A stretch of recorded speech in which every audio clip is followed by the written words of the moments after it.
Let's get specific about specific gravity for homebrewing.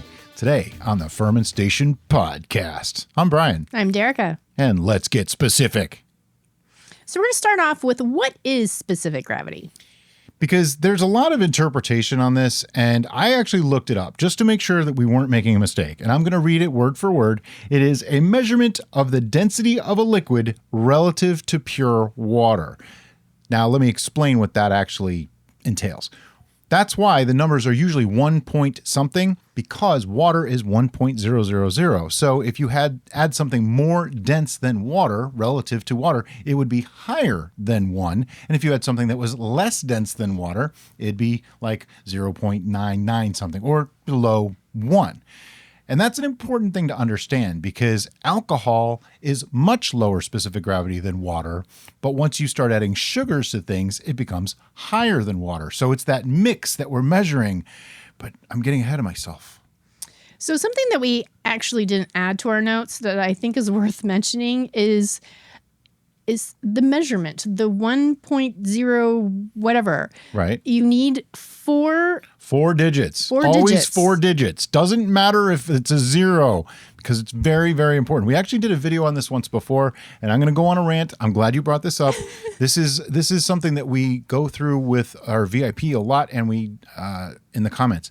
And I'm not putting anyone down. Okay, this is not an insult. This is a very easy thing to confuse, and it gets confused all the time. When we say 4 digits, what I mean by that is if you ended up with 30 points above neutral. How's that for an answer? 30 points above neutral for specific gravity. That would be 1.030. If I just said 1.03, yes, mathematically it's the same thing. But we've seen this time and time again. Somebody actually meant to say 1.003 and they said 1.03, not realizing they left out a 0. So if you force yourself to the habit of 4 digits, you rarely will make that mistake. It's also confusing for me because when people start talking about points, I assume they should be on the left of the decimal point, be an actual full thing. So when we're like 3 in this units case, down from the decimal point, I'm just like, how is that a full point? In this case, a point is 1,000th of a measurement. Right. It's not even a thing. Wow. Okay, I never thought of that. Further the confusion, lots of people like to leave the decimal point out entirely and say 1030. Yeah, I do that all the time. What the heck is 1030? I try not to, but 1030 is 1.030. I know that. But it's confusing. Yeah, it does get confusing. Now, you might say, oh, but what if it's below 1? Well, then you start with a 0. So 0.998 or 0.990. Right. So in other words, at least one of those digits should be on the left of the decimal point, and the other 3 will be on the right. One should always be on the left. There shouldn't be more than 1. If there's more than 1 digit, you're doing something seriously wrong. Yeah. I don't know what's going on there. But even on the other side, the below 1 side, we see mistakes this way too. I'll see like 0.98. What they meant is 0.998, and they said 0.98. That is an 18-point discrepancy. And I think the reason why that occurs is because reading the hydrometer itself can be a little complicated because they go in units. And once you realize that it's separated in units, then it's easier to read. But if you just look at it carefully without keeping in mind that there's different units there, then you might miss a 0 in the midst of that. But by the way, if you're watching this on YouTube, we can put a link in the description to our How to Read a Hydrometer video. It's actually really clear and concise, and I show you all those little designations. Makes it really, really easy to understand. Unfortunately, because this is a podcast, we can't on demonstrate Spotify, I'm sorry, visually what we're talking about. And that's why we're going to refer to this other video where we can visually show you on the graduated, on the hydrometer. It's not graduated. No, it's not. Well, it is graduated. It's got a degree. But it's actually a hydrometer. They go into a graduated cylinder often, but it doesn't even have to be graduated. The cylinder itself does not need a degree. No. The hydrometer does. It does. Interesting. See, we have gone off the rail right from the get-go. That's the fun of this podcast. We get to, home brewing is not all seriousness. And if it is, I'm sorry. I live by the ethos of if you're not having fun at what you're doing, you should be doing something else. And that's why I have changed careers only a couple of times in my life. All right, so getting back on track with our notes, we're going to talk a little bit about the hydrometer itself. Well, the tools of the tool is the hydrometer in this particular. Okay.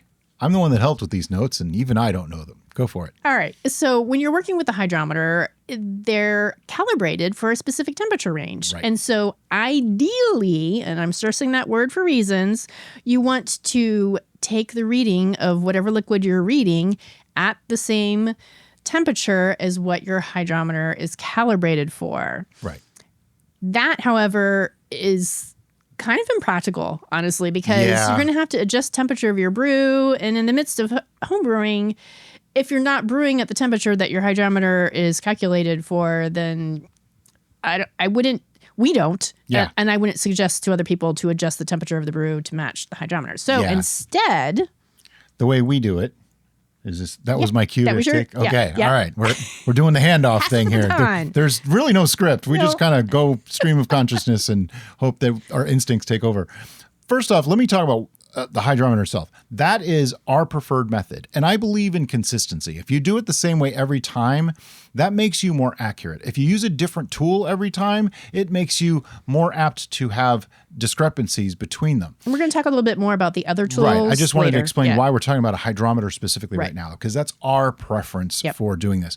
But what we do is this. Our house is generally between 72 and say 76 degrees Fahrenheit. I'm sorry, I don't know what that is in Celsius off the top of my head. But because we keep our house at that temperature, it's consistent when I take a reading. So in other words, one way to keep it, like I think most of our hydrometers are 60 degrees Fahrenheit for calibration. So I could either drop the temperature of our house to 60 degrees all the time to keep our brews at 60 degrees, which means we would freeze and our air conditioning bill would be through the roof. Yeah. We do live in Florida. The other way is to just heat the brew or cool the brew to that calibrated temperature when you need to do it, but that's not such a great idea either. Or you keep it at that temperature all the time, which 60 degrees isn't always the best way to ferment. So not really practical in that way. So what we do is we just take it at the 74 to 76 or whatever degree range. Now, I'll be totally honest.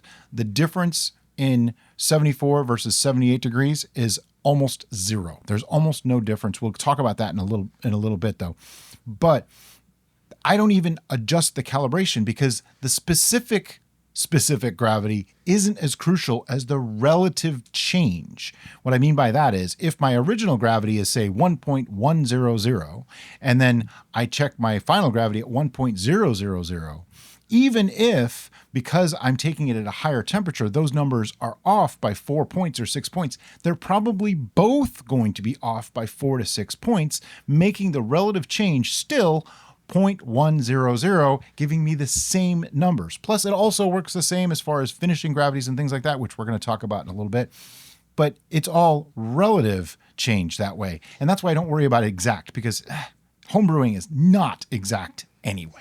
Now, if you are not in a climate-controlled environment and your temperature range varies drastically, then that method is not going to work for you because there's too many variables to keep the equal distance between the difference of change.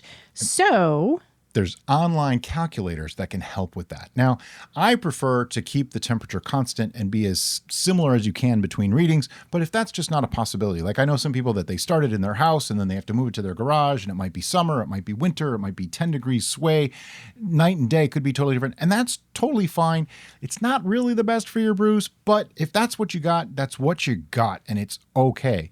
So you can use an online calculator to make up the difference. In other words, it'll tell you if I have this temperature and it's this much, and then my other reading is this temperature and it's this reading, it'll give you the actual adjusted readings. So you can still do the exact same numbers, exact same thing that we're talking about here.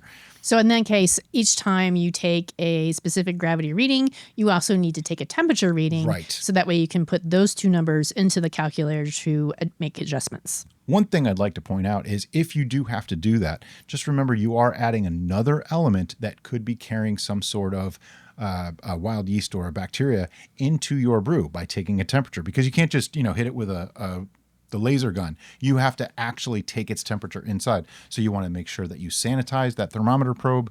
And that's another reason why it's not best, because you're adding another level of uncertain ability uncertainty? Yeah, uncertainty. That's the word. All right. So that brings us to what is specific gravity used for in brewing? And it's so many things. Actually used for many things. Absolutely. It's like my favorite thing to measure too. We don't need to take as many measurements as we do. And if I was brewing for myself, I would probably only take 4. We'll talk about that in a little while. But probably the most common reason why people in general take specific gravities, which is one that we don't really prioritize, but we get asked about it a lot, and that is calculating your ABV or your alcohol by volume of your beverage. Right. Yeah. That is probably the number one defense I hear of why people don't want to use a hydrometer or take readings, is because I don't care about the alcohol. That doesn't matter to me. And you know what? It doesn't really matter to me either so much, as long as it made some. But there's so much more to it. Knowing your ABV is actually important too, because what if you're using a yeast that only has, say, a 12% alcohol tolerance, like USO4? What if you have enough elements in there to make something much more alcohol? Well, what's going to happen? A bunch of things can happen. It might stall. It might not get there. You might kill the yeast off. It might end up really sweet. Without taking a hydrometer reading, you wouldn't know that was going to happen because you're just eyeballing everything. To me, it's chaotic. You got to have a little bit more structure to it. I realize that brewing is an art and a science and all that kind of thing, but think of it like this. Even in cooking, you have baking and you have cooking. When you're baking, you want to be a little more precise with your measurements because that's the science part. Once that's done, once you have the science bit done, now you can get a little loose and play with the spices, play with the herbs, play with the seasonings. That's cooking, and to me, that's the art part of brewing. And that's where you can play with it a little bit, but you got to have the science side down first. And so that leads us to the second most popular reason of why to use a specific gravity reading is to determine if your fermentable sugars are in range for your yeast. For example, yet again, USO4 is about a 12% ABV tolerance yeast. What that means is that it should be able to ferment up to about 12% under typical conditions. Now, under unusual conditions, it may go less or maybe slightly more. Now, that particular yeast we've seen go 12, 13%. If I had enough potential sugars in my must to make 15%, well, that yeast is probably not going to be able to handle it. Conversely, if I used EC1118 yeast that has an 18% alcohol tolerance and only had enough sugars for 15, it's going to go dry, with a potential to re-ferment further if I added even more fermentables. So right there, knowing your yeast and knowing your specific gravity of where you started tells you so much information. Before you even start getting fermentation going. Yeah, and that would make 2 completely different brews just based on yeast choice and specific gravity reading. So next up is determining whether your brew has stalled or not. We have an entire podcast just on how to determine a stall, how to fix a stall, what is a stall, all those things. But essentially, a stall is when it should have fermented more. In other words, your yeast haven't hit the alcohol tolerance yet, and there's still sugars in the brew. That means it's stalled. And the only way to know if there's still sugars there is to take a reading. Otherwise, there's no way to know. I mean, you could taste it and see if it's sweet, but if you didn't take a starting reading, you don't have another reading, you don't know if it's stalled or if it's done or if it's surpassed the yeast tolerance. You have no idea. And this is, I always say, it's like flying blind when you don't take readings. And that leads us to the last item, which is your fermentation done? Done, stalled, just kaput. You never know unless you take a reading. And we get a lot of comments saying, well, what number should I be looking for? And that is not the right way to go about this because of all the variables we've already talked about. Mm-hmm. So say you have enough fermentable sugars to make a 15% ABV brew, but your yeast is only tolerant to a 12% ABV brew. And for some reason, the yeast still do their job and they get to that 12%, but they stop. So you're still going to have plenty of fermentable sugars left in your brew. So some people may go, I have all these fermentable sugars, I stalled. But you didn't because the yeast are done. Exactly. So it's done. Remember, there's 2 factors to a stall. Alcohol tolerance of the yeast was not surpassed, and there's still sugars.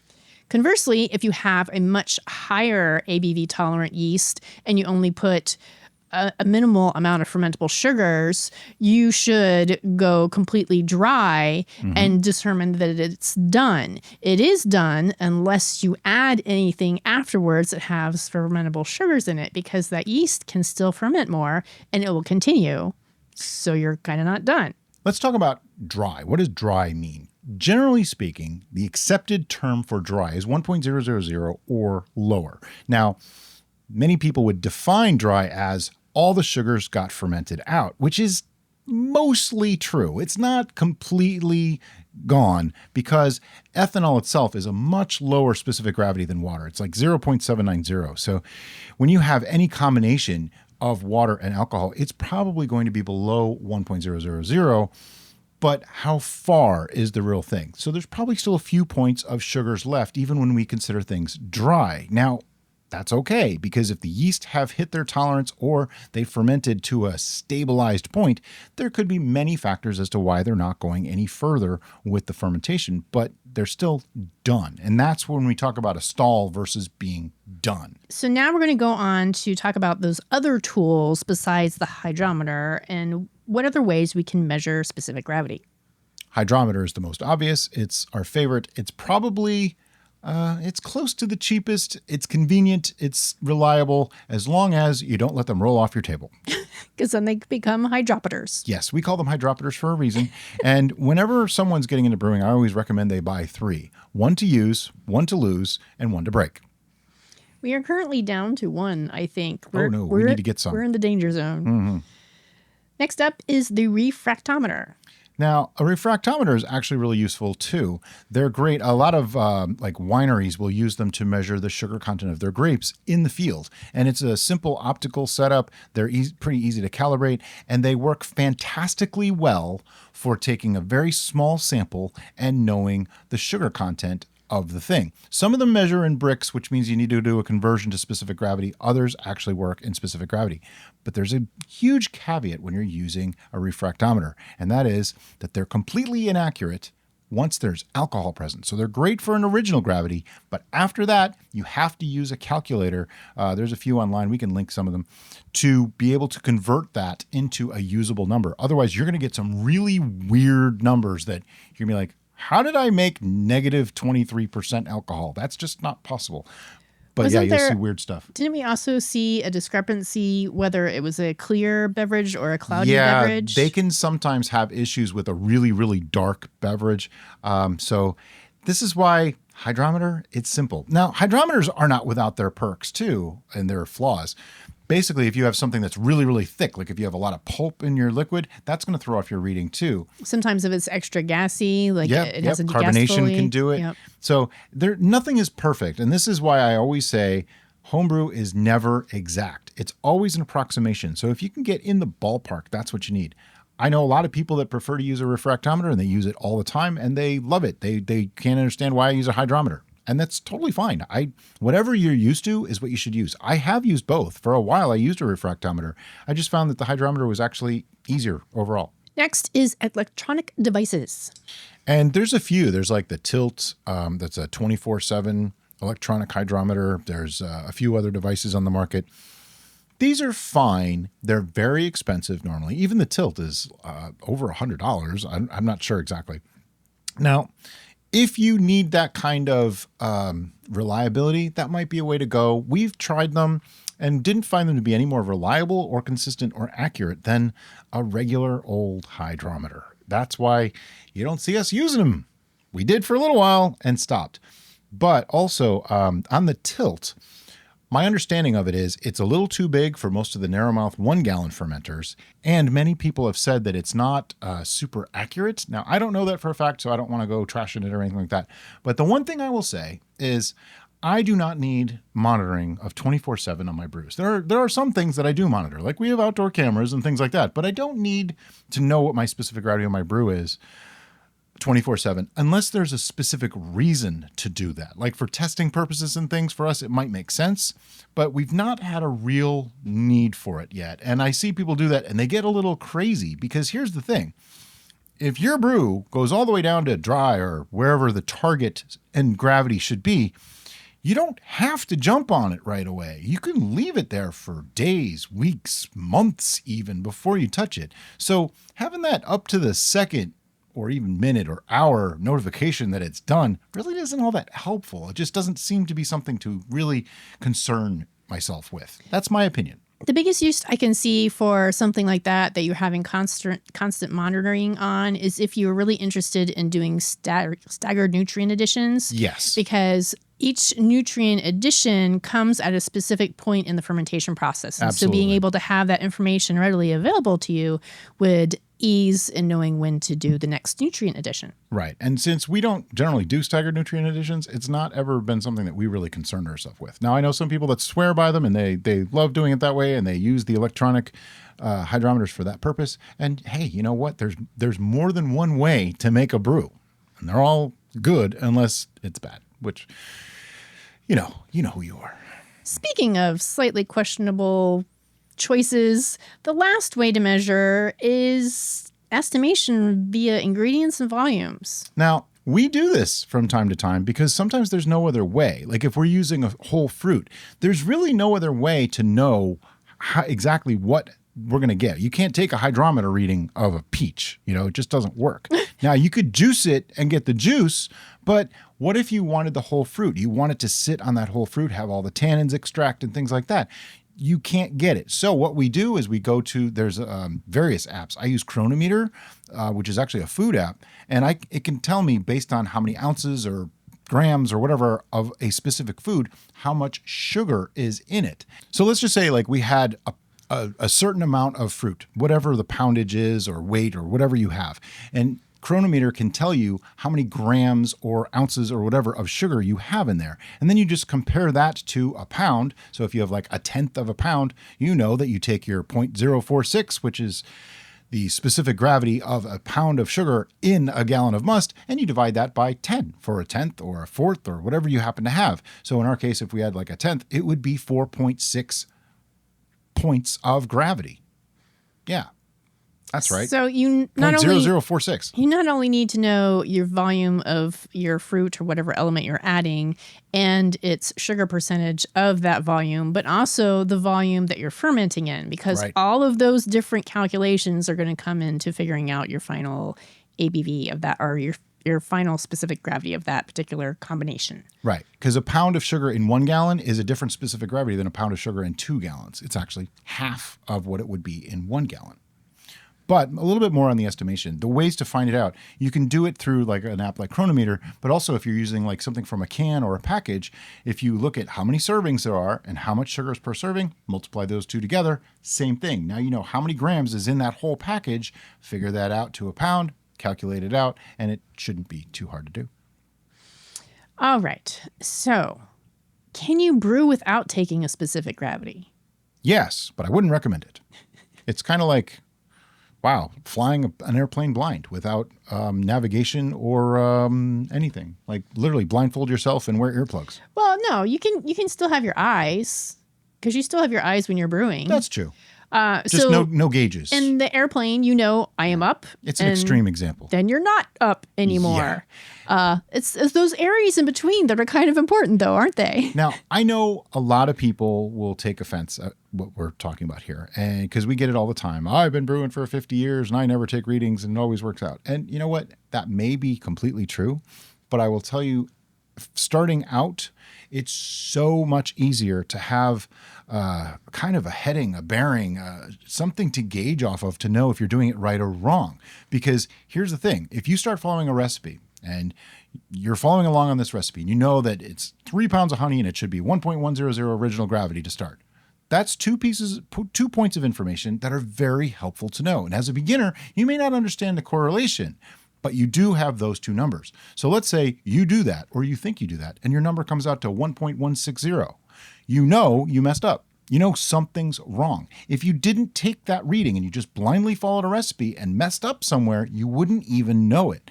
Now, most of the people that don't take readings and swear by not taking readings are following the same recipe that they have followed for decades. They're doing it exactly the same way every time. And in that case, they're probably not wrong. If it's worked this way for years and years and years, sure, probably not a problem. But I will say this, the first time it doesn't come out exactly the way they want it to, they have much less information to go on to be able to troubleshoot and find out what went wrong. If they'd only taken readings, and it doesn't take that long, they could have known and gone, okay, I messed up. Instead of putting in 2 pounds of sugar, I accidentally put in 3. And don't think that doesn't happen. I hear it all the time. People are like, I accidentally put 6 pounds of honey in 1 gallon. I don't know how you accidentally put 6 pounds when you meant to put 2 or 3, but it happens. And I got to say, even these guys have been doing it for decades. I'm pretty sure they've messed up a few, whether they want to admit it or not. Now, that said, the main reason why we stress that our audience takes specific gravity readings is for safety. Because let's say your brew didn't brew all of the sugars out and it tastes delightful and you drink it and everything is fine, then that's okay. But if your brew didn't finish fermentation and it still continues to ferment after you put it in a sealed environment, such as a bottle, that bottle could explode. Yep. And that's what we want to avoid. And that's why we really stress that you take specific gravity readings for your own safety. It's done. Also, it's the best way that we will have as much information as possible on our end to able to help you make changes that you may want to have happen in your brew. Right. The number one thing that when someone asks, hey, I just started a mead yesterday and something went wrong. I'm like, okay, can you tell me any readings, recipe, anything? A lot of people seem to not understand that not having that information, we can't really help you. Like there's nothing I can tell you. Something went wrong. Okay, well, first, what went wrong? Obviously, that's an exaggerated example because I don't like calling people out. I don't really want to do that. Sure. I know everybody starts somewhere in this hobby, and there was a time that I didn't know what degassing was. It was a long time ago, but I saw degas, and I'm like, isn't that an art term? Why would I degas a mead? I'm not even joking. I thought that. It was a long time ago, but yeah. Yeah. So we want you to be safe, and we want to be able to help you. So that's the 2 biggest reasons why we stress taking specific gravity readings. Now, I also want to stress something. Even when we brew, we haven't in a while. Even when we brew off camera, I still take them. Yeah. I still take readings. It's not just for show. We really do them because it's really that important. It really is just, it's just a gauge telling you exactly what your brew's doing. I could not imagine trying to do it without. And that is a great segue into our final topic today. And almost that's like I knew. Our methodology, what we actually do when we are working with our brews and taking specific gravity readings. And how exactly do we do that, Derica? What do we do? Well, we start off by creating a must or whatever wort, or whatever we're brewing. We put all this stuff together and we mix it all up, and then we take the first gravity reading. And this is going to tell us if our fermentable sugars are in range for our yeast, as we already discussed. And it's also going to give us our starting point to be able to figure out our ABV later on the line. Exactly. And this reading is called the original gravity reading because it's the first one. And then hopefully fermentation happens. And once it starts to look like it's slowing down a bit, that's when we'll take a second check. Now, that second check should be, and will almost always be, lower than the first check. If it's not, you did something seriously wrong. You might have messed up your first reading, or the laws of the world have changed. The poles of the earth have flipped or something. Yeah. It's a pretty rare occurrence. It has happened if you put in a fruit that has a lot of sugar in it and it extracts during fermentation. It could happen, but it's still really, really rare. But that second reading is just a rough shot in the dark because you don't know if it's actually done yet or not. How do we know if it's actually done yet or not, Derica? We take a third reading, normally a week later, and we compare those 2 readings. So if our second reading and our third reading match, then that means our fermentation is done at that stage. Now, we will have to use the other information available to us, what yeast we used, what our original gravity reading was, to determine if we are done or if our brew has stalled. Right. And this is where things start to get a little bit murky. So we're trying to just keep it as clear as possible. Essentially, if your reading doesn't change over a 1-week period, the yeast have stopped fermenting. So when we say done, we don't mean done as in dry. We just mean done as in they're done. They've given up. They're not going to ferment anymore unless conditions change. Now, if those 2 readings don't match, then we're simply going to wait another week and take another reading until the last 2 readings match. Exactly. That's something we don't say often enough about that that particular methodology is you want your readings to match. If they don't, let it keep going, even if it's only like a 2-point drop. Now, we've been known to move forward at that stage if we know we're going to sweeten and pasteurize anyway. In that case, if you're within a couple points of the same, then it's close enough and it's probably fine. What you do not want to do, though, is try to stop an active fermentation. There's a couple ways, but that's beyond the scope of this particular podcast. But in general, you don't really want to try to do that. It can have explosive results. So once you get that final reading that matched the previous reading, you now can calculate your ABV. Your ABV. ABV. Yeah. I don't know where that came from. Your West Virginia showing. A little bit. And you're going to start with your OG, the original gravity reading that you took at the very beginning, and your final gravity reading that you took after that week's period of time where it matched the previous one.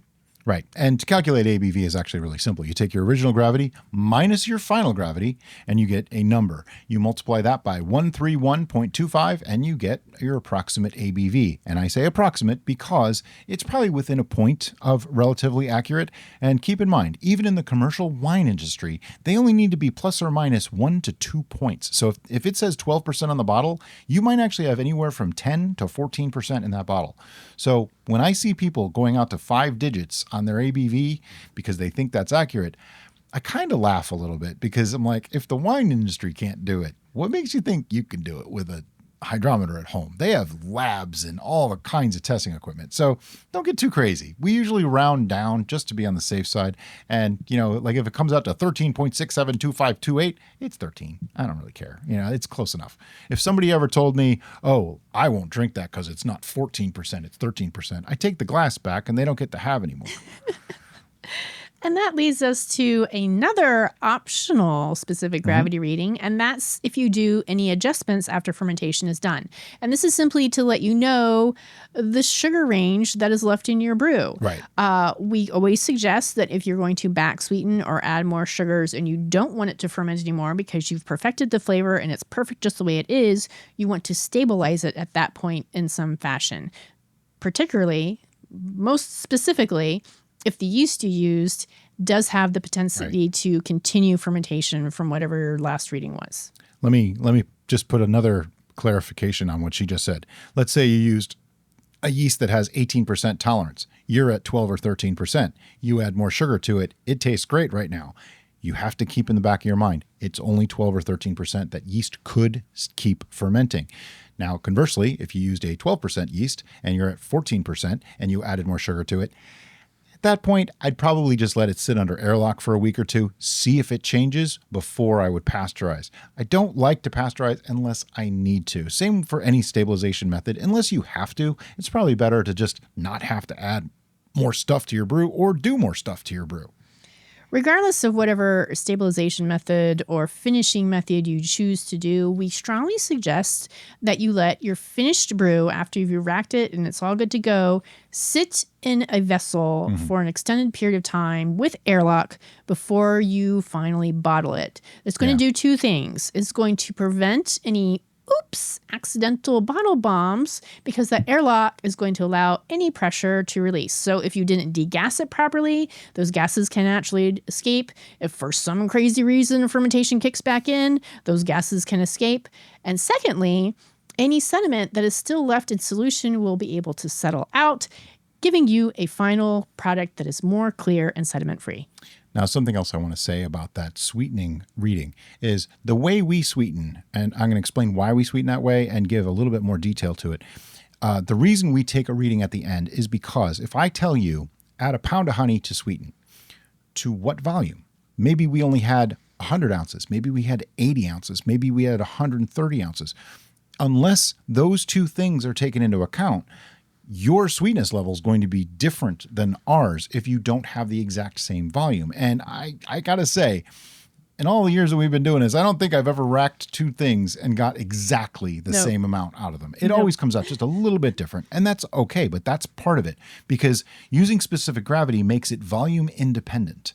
By saying a volume, you are closing it in that if I said add 1 pound, to 128 ounces. Now, if you have 120 ounces, you have to figure out a different number for how much to add. But if I said we added honey until it got to 1.020 specific gravity, now you know, no matter how much you have, half a gallon, 2 gallons, 100 gallons, if you sweeten it enough to get it to 1.020, it's going to be roughly the same thing as what we have as far as sweetness level goes. And that's an important, crucial aspect that we learned in just in the last few years. We started doing it that way because it makes things so much easier to relate that recipe to other people. Also, we get asked all the time, what if I want to make 2 gallons or 5 gallons or 10 gallons or, 152.6 liters? I don't know. People have all these crazy numbers that they want to make, and that's fine. I encourage that. But that makes all of our recipes very easy to scale up because you literally just take how many ounces we have or how many liters we have or how many gallons we made to start with, and you scale everything up. So that means if we used, an ounce of cinnamon, you want to use 5 ounces of cinnamon if you're making a 5 gallon. And yes, I really do mean it. All the spices, all the herbs, everything multiplied by the number of gallons you are making. That is such a question that comes up all the time. Yet the specific gravity readings remain the same regardless of the volume. Exactly. That way, when you scale up all those ingredients, and you know that you made basically the same thing that we did. Do you have any questions further about specific gravity, or maybe you have a preferred method of measuring it that we didn't mention in this podcast? That is also a possibility. But be specific with your questions if you can. As always, guys, thanks so much for listening and have a great day. Bye-bye.